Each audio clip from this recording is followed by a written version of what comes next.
Buenos días a todos, feliz día del hummus y hoy les voy a contar sobre este instrumento tradicional del pueblo Saja que se llama hummus y les quiero enseñar cómo tocarlo. Es muy fácil, con una mano tomas el anillo del instrumento y las tapas tienen que así un poco presionas a tus dientes y los labios suavemente abrazan las tapas.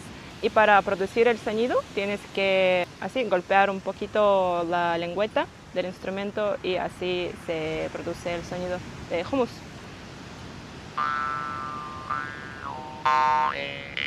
Y dependiendo de cómo respiras, de la posición de tu garganta, de la lengua y todo eso, se cambia el sonido. Por ejemplo, así.